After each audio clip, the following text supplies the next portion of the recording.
Hello, welcome to AI Late Night Stories. We have some very horrifying stories up ahead for you. Let's play a little game with these stories, shall we? Tonight I will tell you 3 stories. 2 of them will be true and 1 of them will be written by AI. See if you can guess which story is written by AI. Where there is no imagination, there is no horror. Enjoy. When I was about 4, we were broken into twice. The first time, my grandfather and Mom had been grocery shopping. We arrived home and unlocked the front door, and one of the bedroom doors up the passageway slammed shut from the change in air pressure. My grandfather must have sensed something was up and ran up the passageway to the bathroom. Window was open, curtains swinging in the breeze, and nobody to be found. They figured he must not have been there long as nothing in the house was touched or taken. The second time was 3 months later. My mom woke up to someone sitting on the bed with a knife in his hand at 3 a.m. Mom says she froze, couldn't talk, couldn't move, completely petrified. She said he was mumbling, but she couldn't make out what he was saying. Then the next door neighbor's dog barked, and he just stood up and walked out. She heard the backsliding door open, and a minute or so later the line of light shining through the curtains from the streetlight was blacked out. She grabbed the phone and called my grandfather. All she said was, there was someone in the house. He lived about 5 minutes away with her 3 younger teenage brothers. In less than 5 minutes, they pulled in the driveway and scattered to surround the house, all barefoot, wearing only their underwear. Every single door was unlocked, and the back door was open. Nobody to be seen. Mom was a mess. There were big muddy footprints in the laundry under the little window she left open for the cat. It took a few days for all the weird things this creep had done to be discovered. He had shredded a black negligee that was in the laundry basket, fed the cat, and poured her a bowl of milk, poured a whiskey out of the decanter in the living room, and added ice and Coke to it. Somehow had injected solder into the eggs in the fridge, ate the leftover roast meat out of the fridge, cut up some catalog that were sitting on the bench, took a photo of the stove top and another one of me sleeping on Mom's camera and left it sitting next door my bed, tipped salt into Mom's shoes. The knife was out of Mom's block in the kitchen, and they never found it. Just really weird shit. The cops came, got plenty of fingerprints, but whoever it was didn't have a record.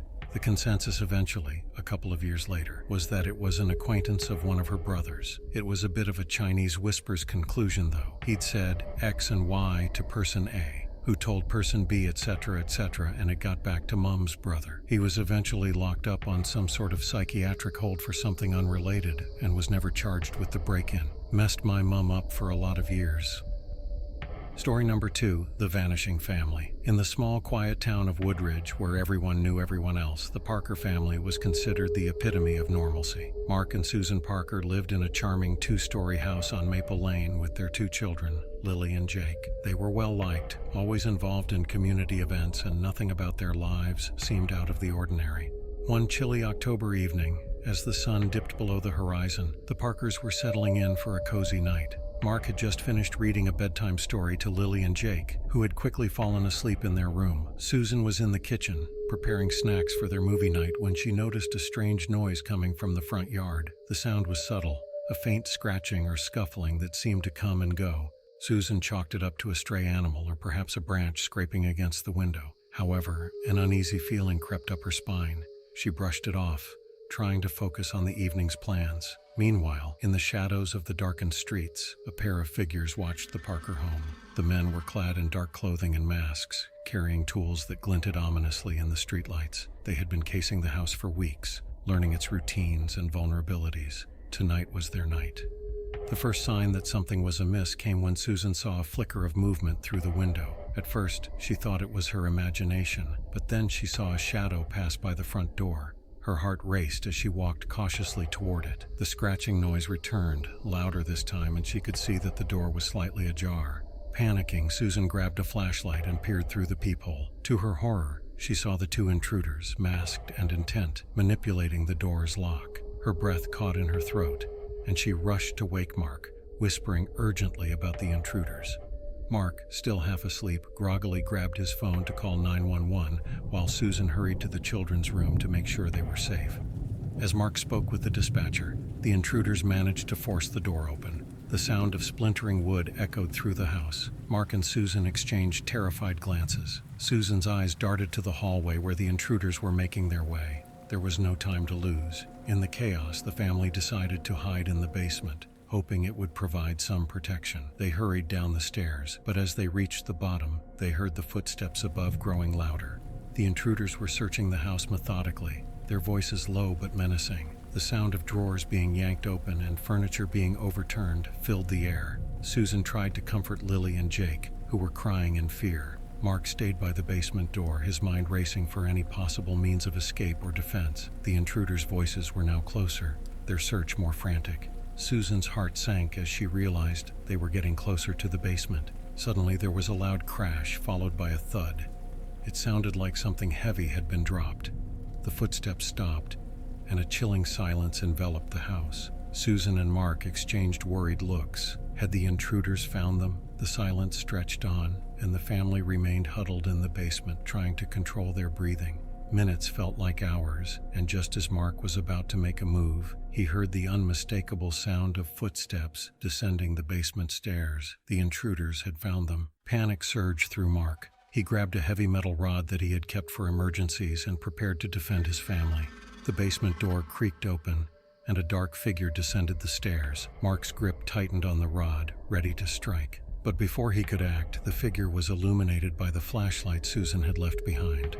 To their astonishment, it was a police officer, not one of the intruders. The officer had arrived just in time, following the distress call Susan had made. Relief washed over Mark and Susan, but the danger wasn't over yet. The officer quickly assessed the situation and led the family out of the basement, instructing them to stay low and remain quiet. The police had been alerted by the 911 call, but the dispatcher had had a hard time understanding Mark due to the panic in his voice. Fortunately, the officer on duty had been patrolling nearby and had noticed the suspicious activity around the Parker home. He had called for backup and arrived swiftly. Upstairs, the remaining intruders were in a state of chaos. They had ransacked the house, but had clearly been interrupted by the police arrival.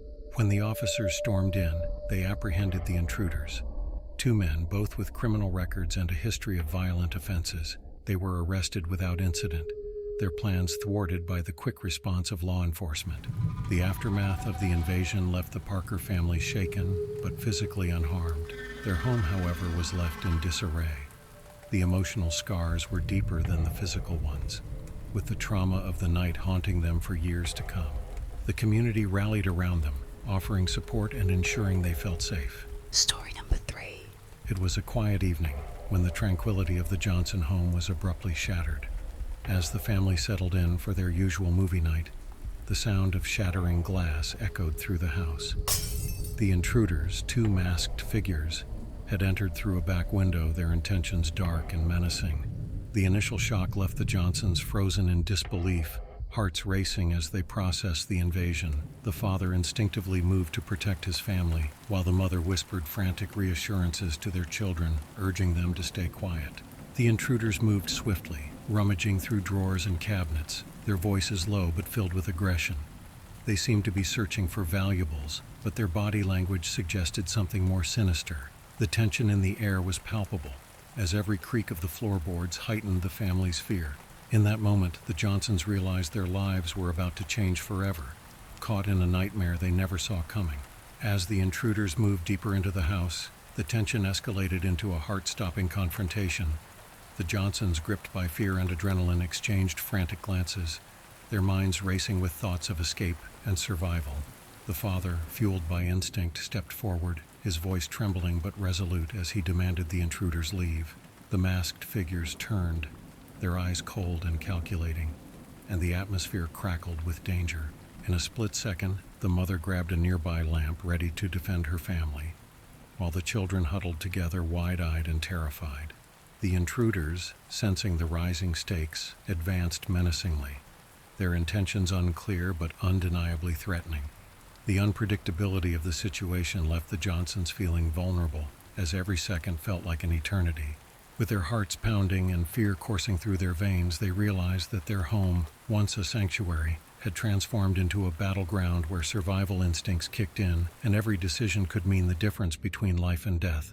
In the wake of the home invasion, the Johnson family faced a profound emotional and psychological toll. The once vibrant laughter that filled their home was replaced by an unsettling silence, as anxiety and fear took root in their daily lives. Nightmares plagued their sleep, and the simple act of being home alone became a source of dread. To regain a sense of security, they invested in a comprehensive security system, reinforced doors, and even attended self-defense classes, determined to reclaim their peace of mind. The community rallied around the Johnsons, offering unwavering support during this harrowing time. Neighbors organized a safety meeting, discussing ways to enhance neighborhood watch programs and ensure everyone felt secure in their homes. Local businesses contributed by providing resources for home security upgrades, while friends and family checked in regularly, reminding the Johnsons that they were not alone in their struggle. This collective response not only helped the family heal, but also strengthened the bonds within the community, turning a tragic event into a catalyst for unity and resilience.